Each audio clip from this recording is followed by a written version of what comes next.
welcome to Cooking with Al. Today I'm going to show you how to make a slow cooked pork pasta bake. I use ravioli. In the past I have used tortellini as well. Both work fine.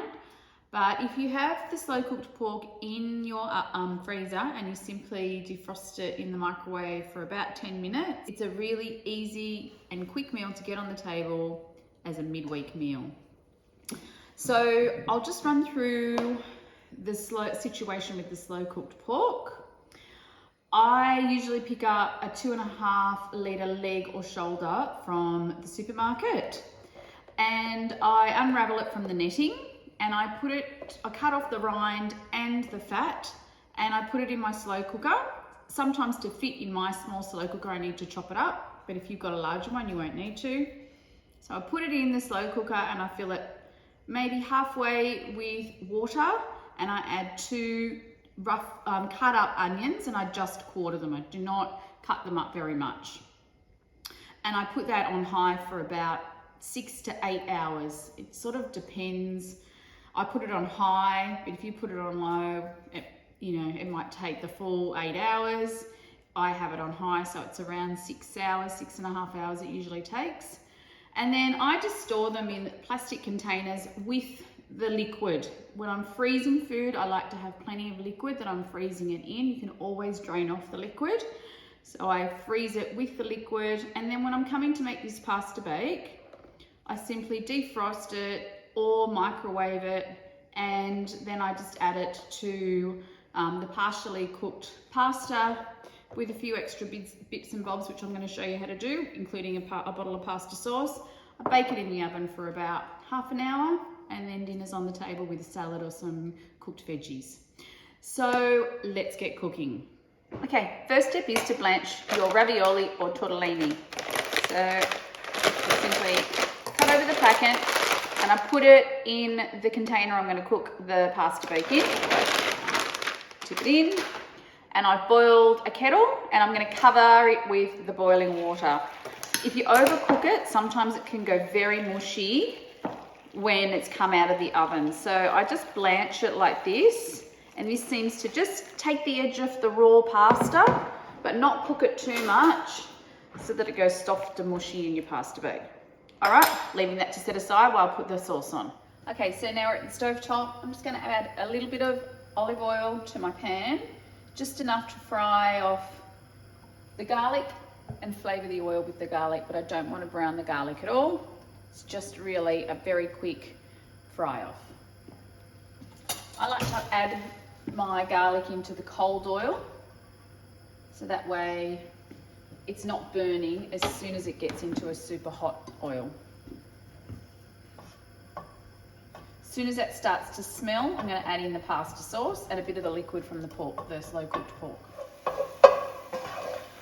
Okay, so now I'm ready to add the pasta sauce.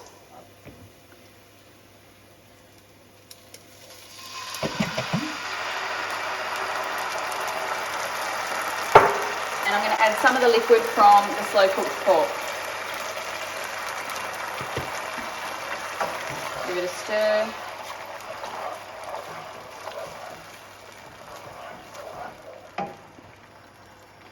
I'm going to add some thyme. I just keep thyme in my freezer, so I don't like wasting herbs. So any herbs I don't use, or they're just looking a bit wilted in my fridge, I just put them in a snap-up bag and put it in my freezer. Especially if it's going into a casserole, they're fine. All right, I'm going to let that cook off. All you really want it to do is come to a simmer. I'm going to add some salt, a little bit of pepper,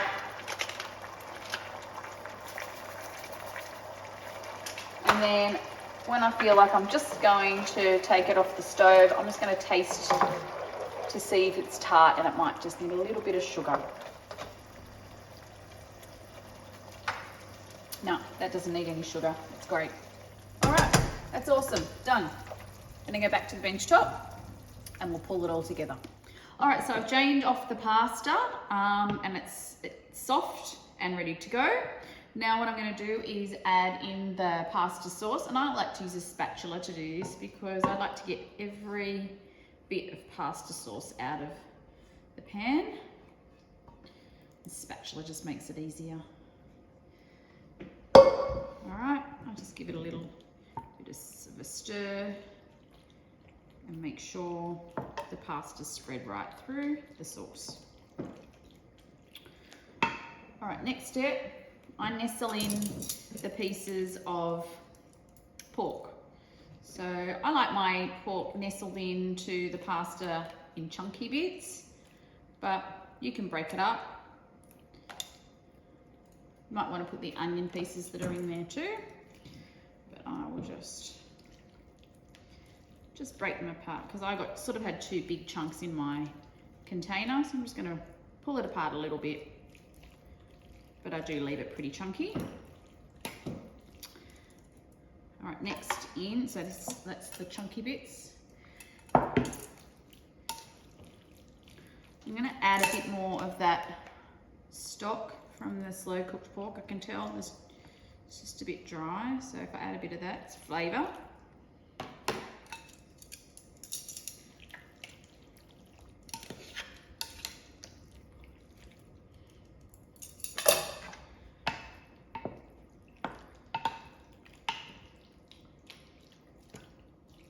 All right, next we're going to nestle in the chunks of feta. I use Danish feta today, but equally you could use Australian feta, Greek feta. Sometimes if I'm in a massive rush, I haven't even chopped it in these chunks. I just literally pull the block apart and throw it in.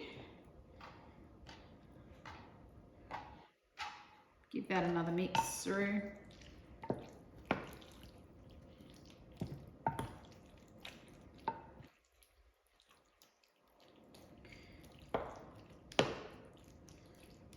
Then I'm going to add the parmesan on top with the cheese.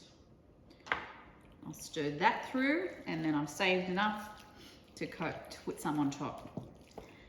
And that will brown off very nicely in the oven. Now I cook this covered maybe for about 25 minutes, and then I take the foil off and I allow the yummy cheese on top to brown up, cook, get nice and crunchy, especially in the corners. They're my favourite bits.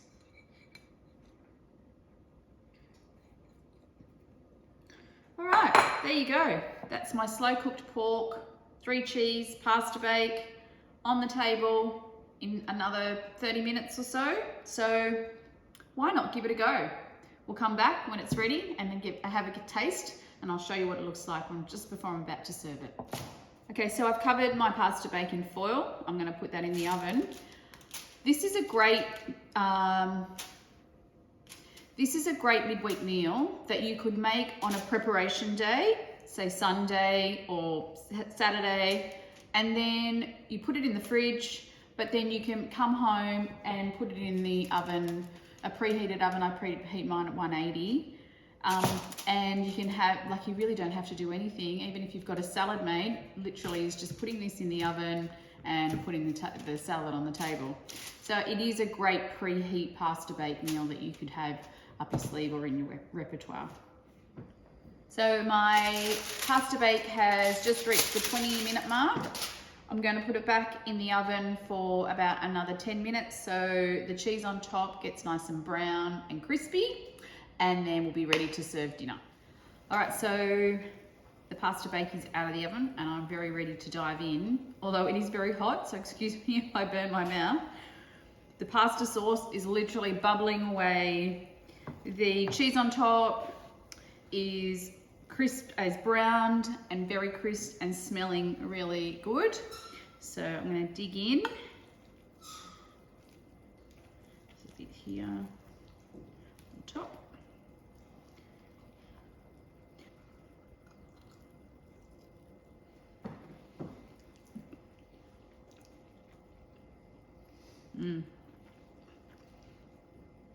That ravioli is really delicious with the pasta sauce, and it's cooked just right.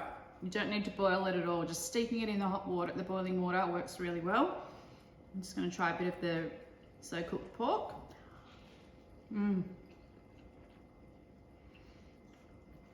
delicious.